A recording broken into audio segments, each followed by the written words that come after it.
So, Siobhan, what do you feel are the primary challenges in relation to work and the work environment for a diabetic? Well, I guess, first of all, Oisin, I should differentiate between type 1 and type 2. So for people who have type 1 diabetes, clearly they are all going to be taking insulin from the day they're diagnosed. And for them, ensuring that there is a facility there for them to do their injections is hugely important.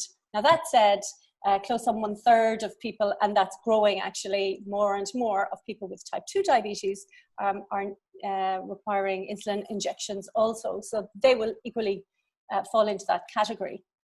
But in general, from my perspective, and what I try to do is to help people people with type 2 diabetes to not need insulin in the ideal world.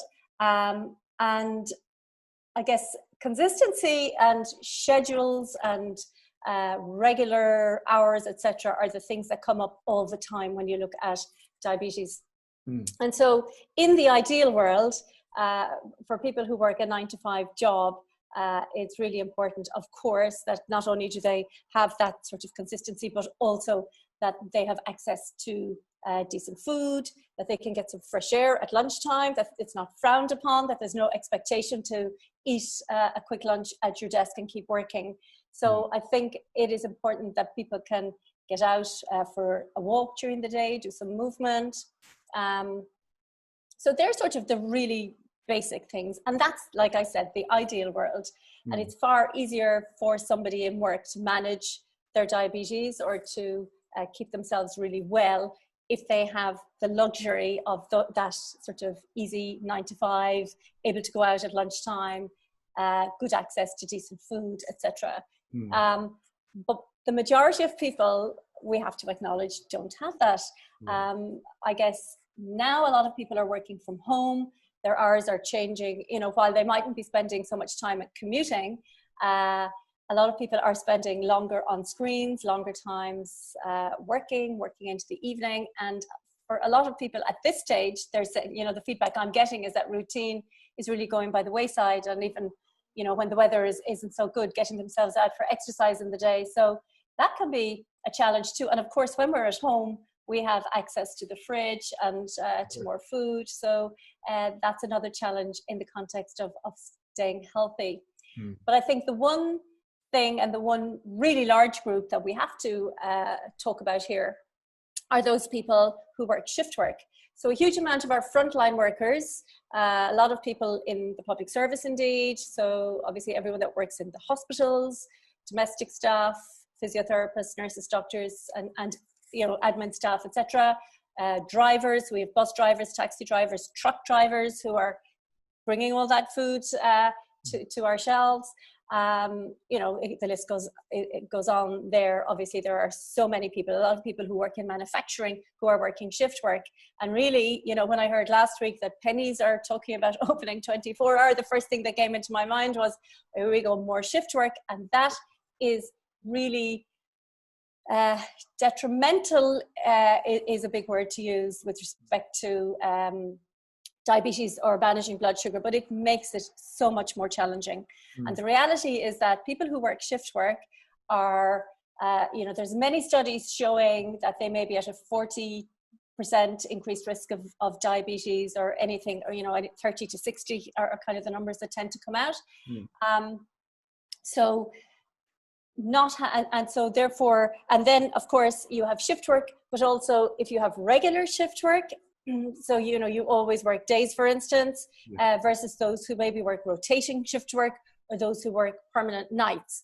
And with all of those come separate challenges, separate issues, and the health issues that are associated with all of them are really significant. So I think it's not something that generally people are aware of, but the incidence of type 2 diabetes in groups that work shift work is significantly higher than those who have the more regular type of job, like the first one I mentioned. So definitely challenging if you work shift work.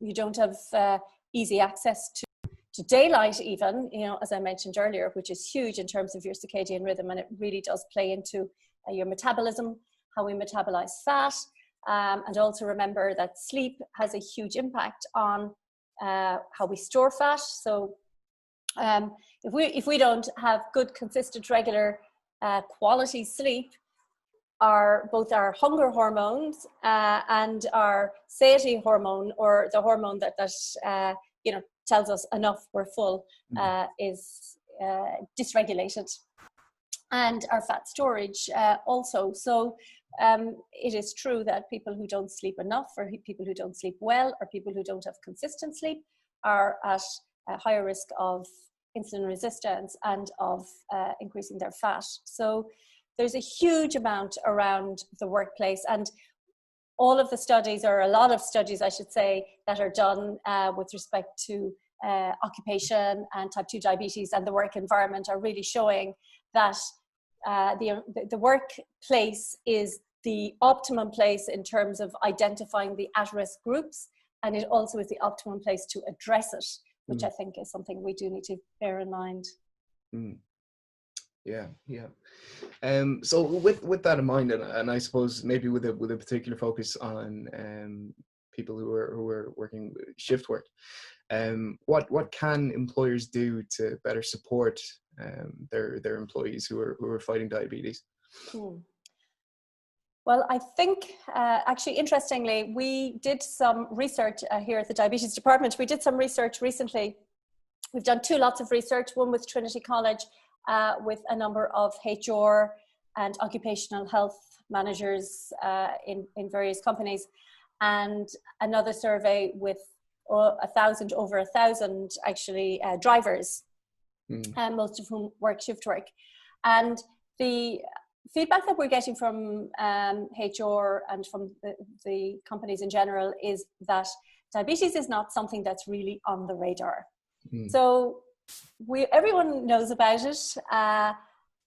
It's, I mean, particularly when it came to COVID recently, I guess everybody, every time you looked at the news, particularly way back at the beginning when we talked about people with underlying conditions, those with diabetes were 6 times more likely to be hospitalized, and I think 12 times more likely to die as a result of COVID. So clearly that really piqued, I suppose, the interest, if that's the right word, with a lot of employers around diabetes.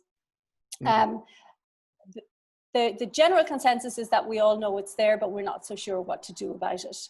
Heart disease and cancer and other diseases like that, there seems to be what feels like a more structured approach to dealing with it, where so much feeds into type 2 diabetes.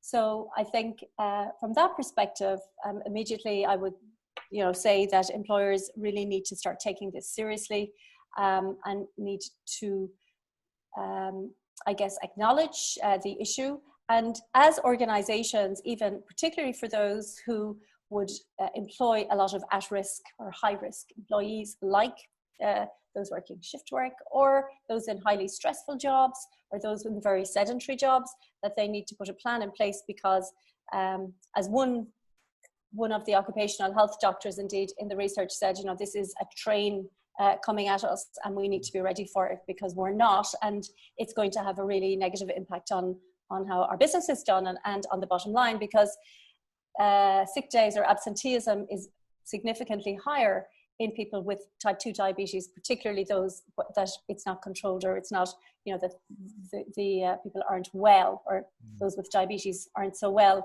And also there's a huge increase in depression, increased risk of depression and I guess emotional health type illnesses with diabetes. So when it comes to absenteeism or sick days, one study recently in the States showed up to 45 days of extra sick days for people with diabetes and complications. So that's huge. Now, clearly that's, and thankfully, that's a minority, if you like, of those with diabetes. But even to be replacing a couple of people for that length of time is significant. So employers do need to be mindful of that and see what they can do for their at-risk employees. Obviously, the first place to start will be the canteen. And the feedback I get from employees all the time is that, you know, we only have low fat. So, I mean, one of the things I will say to people is avoid low fat food, because it tends to be full of sugar. And, you know, typically the reply is, well, that's all that we have is your low fat yogurt and lots of, you know, low fat labels on their foods. So I think consulting with employees, first of all, and finding out what for them would be best. And I think the other thing also is that there needs to be, I suppose, an understanding that people who do shift work, the risk of human error is more significant, and the risk to health is more significant. And so it's really even acknowledging that. I know myself as a nurse, for instance, when I worked shift work, no one ever said, what's the impact of shift work on you, or, you know, how do you feel after working a week of night duty or whatever, you know. So it needs to be highlighted, I think, and acknowledged that shift work does have an impact on people's health, does predispose them, or certainly is one of the risk factors for type 2 diabetes. And then, you know, the conversation needs to continue with respect to what can we do to minimize those risks, because clearly shift work has to happen. I mean, we all know that, and we can't, and we're grateful to those people who do it and keep the country going, so to speak, and the hospitals and the transport and everything else, manufacturing.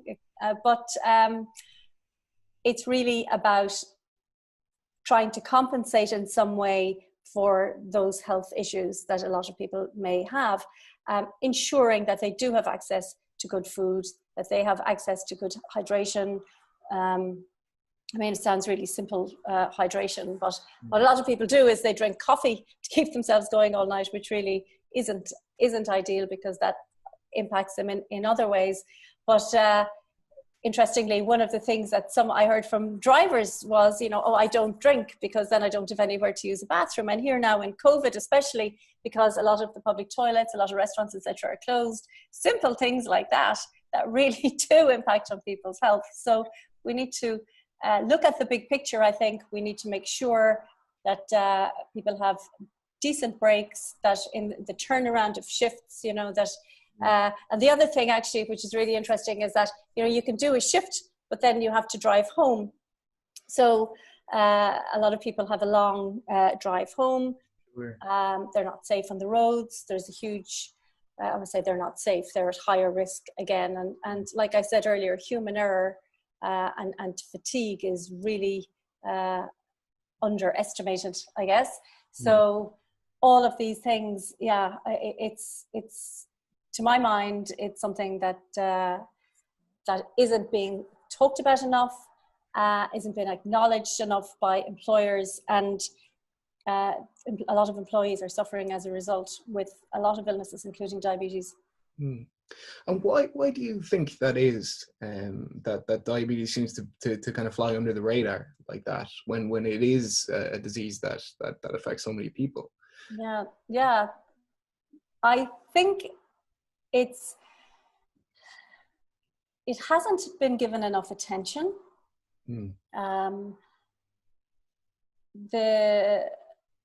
I think, like I said earlier, you know, there are some organizations that are, let me see, can we put it like this? I suppose something like heart disease, for instance, is easier. It feels that there's been a very clear path. There's been a lot of talk about it. There's been a lot of treatments that have been hailed as really great. So it's got a huge amount of airplay or airspace, if you like. The thing with diabetes is that it's seen as it is a lifestyle disease. There's no question about that. But so is heart disease to a large extent, but it hasn't been labeled as such.